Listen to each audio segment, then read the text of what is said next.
Hello everyone, स्वागत है आप सभी का आपके अपने YouTube channel as smart classes में। जैसे कि हम सीटेट सेकेंड पेपर के लिए एनसीईआरटी की एसएसटी कंप्लीट कर रहे हैं। ज्योग्राफी आपकी कंप्लीट भी हो चुकी है। हिस्ट्री की क्लास रोज़ 10 बजे होती है और 12 बजे होती है आपकी पॉलिटी की क्लास। एनसीईआरटी पॉलिटी में आज इस वीडियो में हम कक्षा 6 का अध्याय 5 कंप्लीट करेंगे, गाँव का प्रशासन। इससे पहले देखिए, इससे पहले वाला जो चैप्टर था पंचायती राज, इस वीडियो में हम देखेंगे कि गाँव का प्रशासन कैसे होता है। चैनल पर पहली बार आए हो तो वीडियो को लाइक करके चैनल को सब्सक्राइब कर लीजिए, साथ ही बेल आइकन को भी प्रेस कर लीजिए ताकि ऐसे ही वीडियो आपको आगे भी मिलते रहें। आज का टॉपिक है देखिए अध्याय 5 गांव का प्रशासन। यहाँ पर जितने भी इंपॉर्टेंट पॉइंट्स हैं मैंने उनको हाईलाइट कर रखा है। इसका पीडीएफ भी मैं अपने व्हाट्सएप टेलीग्राम ग्रुप में शेयर कर दूंगी, वहाँ से आप लोग इसको डाउनलोड कर सकते हैं। व्हाट्सएप टेलीग्राम ग्रुप का लिंक वीडियो के डिस्क्रिप्शन बॉक्स में दिया हुआ है, वहाँ से आप लोग ज्वाइन हो सकते हैं। तो देखिए, अगर गाँव के प्रशासन की बात करें तो गाँव में देखिए विभिन्न सारी चीज़ें होती हैं, जैसे आपका पानी हो गया, बिजली, सड़क हो गया, साथ ही में जो ज़मीनें गाँव में होती हैं उनके भी देखिए ज़रूरी दस्तावेज होते हैं। तो सभी का रख रखाव करना, और गांव में विवाद भी बहुत सारे होते हैं, ज़मीनों को लेकर बहुत सारे विवाद होते हैं, उनको भी देखिए निपटाने की ज़रूरत पड़ती है। तो गांव के लिए भी एक प्रशासनिक ढांचा तैयार किया जाता है। क्या क्या प्रशासनिक ढांचा, कैसा प्रशासनिक ढांचा होता है, इस चैप्टर में आप देखेंगे। यहाँ पर देखिए एक छोटी सी कहानी दी हुई है मोहन और रघु की। ये देखिए किसान है, दोनों की खेतों में लड़ाई हो जाती है मेड़ के चक्कर में। गांव में अक्सर ये होता है कि लोग मेड़ को इधर उधर बढ़ा घटा देते हैं और उसके चक्कर में बहुत ही लड़ाई होती है। तो देखिए दोनों में मेड़ के चक्कर में लड़ाई होती है। रघु जो होता है मेड़ थोड़ा आगे बढ़ा लेता है, मोहन की खेत में थोड़ा आगे बढ़ाकर और उसकी ज़मीन हथिया लेता है। तो इसी के संबंध में दोनों में लड़ाई हो जाती है और दोनों पहुँच जाते हैं देखिए पुलिस थाने।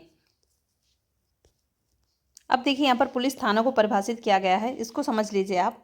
हर पुलिस थाने का एक कार्य क्षेत्र होता है जो उसके नियंत्रण में रहता है। लोग उस क्षेत्र में हुई चोरी, दुर्घटना, मारपीट, झगड़े आदि की रपट उसी थाने में लिखवा सकते हैं। तो देखिए हर एक क्षेत्र में एक थाना होता है और उस थाने के अंतर्गत जितनी भी जगह आती है कि इसके अंतर्गत जो भी घटनाएं होंगी उसका नियंत्रण करना है, आपको उस पर कार्रवाई करना है। तो देखिए उस थाने क्षेत्र में जो भी घटनाएं होती हैं, जैसे चोरी हुई, कोई दुर्घटना हुई, मारपीट हुआ, झगड़ा हुआ आदि जो भी घटनाएं होती हैं तो उनकी रपट उसी थाने में लिखवाई जाती है।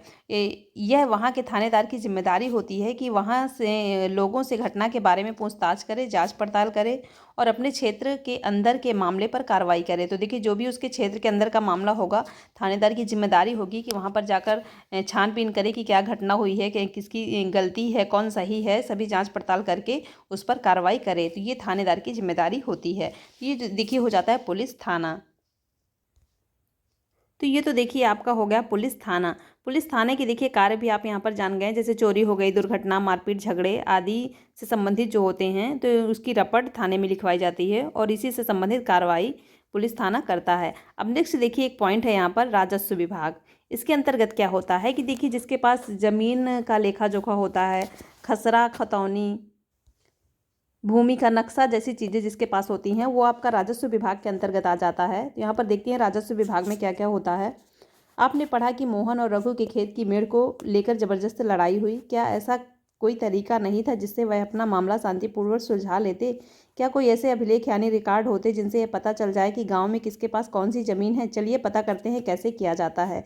तो देखिए ये भी होता है कि जिससे पता चल जाता है, जैसे आपका खसरा, खतौनी होता है, तो ये इन सब का लेखा जोखा जिसके पास होता है उसी से जानकारी मिल सकती है।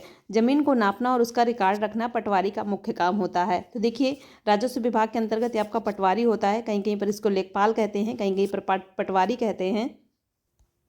अलग अलग राज्यों में देखिए इनको अलग अलग नाम से जाना जाता है। जैसे यहाँ पर दिया भी हुआ है कि कहीं पटवारी, कहीं लेखपाल, कहीं कर्मचारी, कहीं ग्रामीण अधिकारी, तो कहीं कानूनगो इनको कहा जाता है। तो देखिए इनके पास ज़मीन का सारा रिकॉर्ड होता है। हम यहाँ ज़मीन का लेखा जोखा रखने वाले कर्मचारी के लिए पटवारी शब्द का इस्तेमाल कर रहे हैं। प्रत्येक पटवारी कुछ गाँवों के लिए जिम्मेदार होता है। अगले पृष्ठ पर दिए गए नक्शे और उसके अनुसार बने खसरे यानी रजिस्टर के विवरण को देखिए।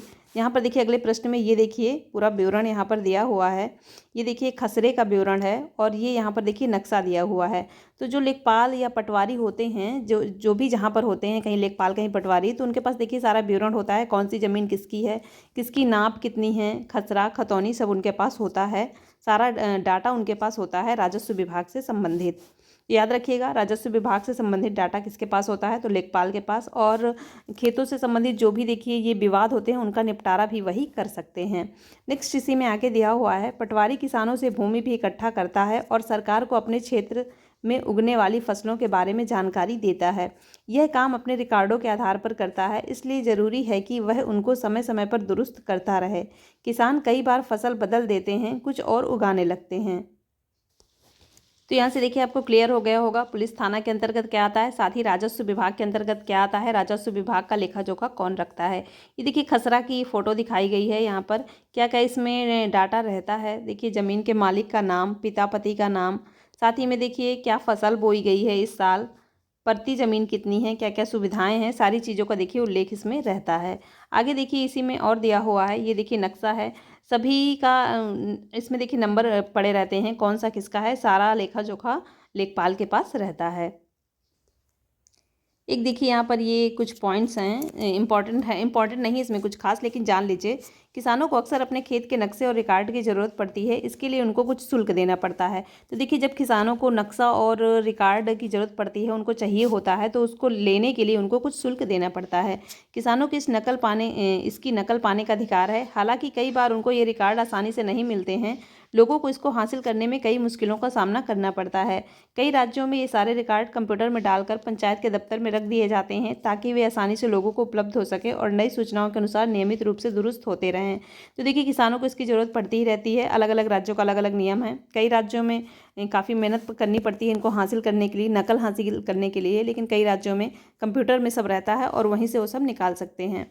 आपको क्या लगता है कि किसानों को इस रिकॉर्ड की ज़रूरत कब पड़ती होगी? नीचे दी गई स्थितियों को पढ़िए और उन मामलों को पहचानिए जिनमें ज़मीन के रिकॉर्ड अनिवार्य होते हैं। यह भी बताइए कि वे किस लिए ज़रूरी हैं। आगे देखिए, देखते हैं।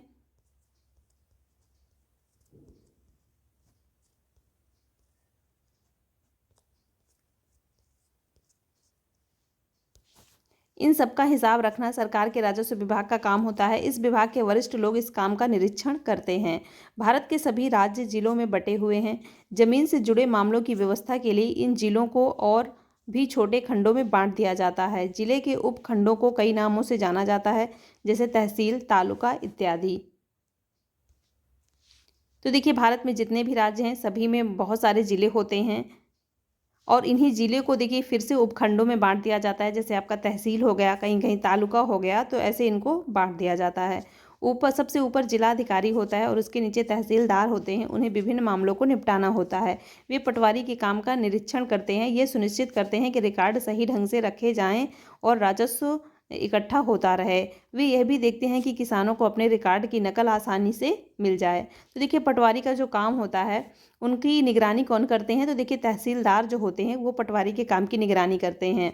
साथ ही में वे विद्यार्थियों को जरूरत पड़ने पर जाति प्रमाण पत्र आदि भी जारी करते हैं। तहसीलदार के दफ्तर में जमीन से जुड़े विवाद के मामले सुने जाते हैं। तो देखिए तहसीलदार के दफ्तर में भी जमीन से जुड़े विवाद के मामले सुने जाते हैं और ये पटवारी के सभी कार्यों की निगरानी करते हैं। एक नया कानून है, देखिए हिंदू अधिनियम धारा 2005। क्या है इस कानून के अंतर्गत, मैं आपको बताती हूँ आगे। हम उन किसानों के बारे में सोचते हैं जिनके पास ज़मीन है, तो आमतौर पर हमारे ध्यान में पुरुष होते हैं। महिलाओं की हैसियत खेतों के काम में एक मददगार भर की मानी जाती है। उनके बारे में ज़मीन के मालिक के रूप में यह कभी नहीं सोचा जाता। अभी तक कई राज्यों में हिंदू औरतों को परिवार की ज़मीन में हिस्सा नहीं मिलता था। पिता की मृत्यु के बाद ज़मीन बेटों में बांट दी जाती थी। हाल ही में यह कानून बदला गया। नए कानून के मुताबिक हिंदू परिवारों में बेटों बेटियों और उनकी मां को ज़मीन में बराबर हिस्सा मिलता है। यह कानून सभी राज्यों और केंद्र शासित प्रदेशों में भी लागू होगा। तो देखिए बहुत इंपॉर्टेंट पॉइंट है ये कि पहले क्या होता था कि जब भी कोई पिता की मृत्यु हो जाती थी तो ज़मीन होती थी केवल बेटों में बांट दी जाती थी। लेकिन देखिए अब ऐसा नहीं होता। जितने भी परिवार में सदस्य होते हैं सभी के नाम पर अलग अलग ज़मीन जाती है। तो कब से देखिए स्टार्ट हुआ है, याद रखिएगा कि हिंदू अधिनियम धारा 2005 से स्टार्ट हुआ है। इस कानून से देखिए औरतों को बहुत फायदा होगा। उदाहरण के लिए सुधा एक खेतिहर परिवार की सबसे बड़ी बेटी है। वह शादीशुदा है और पास के गांव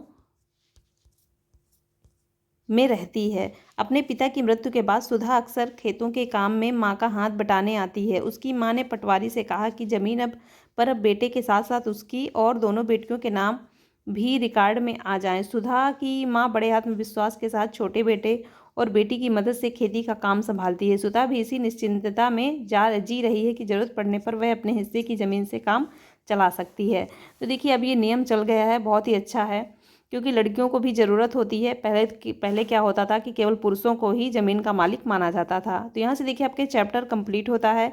वीडियो पसंद आया हो तो लाइक कर दीजिए, साथ ही में जो भी चैनल पर नए हैं चैनल को सब्सक्राइब कर लीजिए, बेल आइकन को भी प्रेस कर लीजिए ताकि ऐसे ही वीडियो आपको आगे भी मिलते रहें। मिलते हैं नेक्स्ट वीडियो में। Thanks for watching.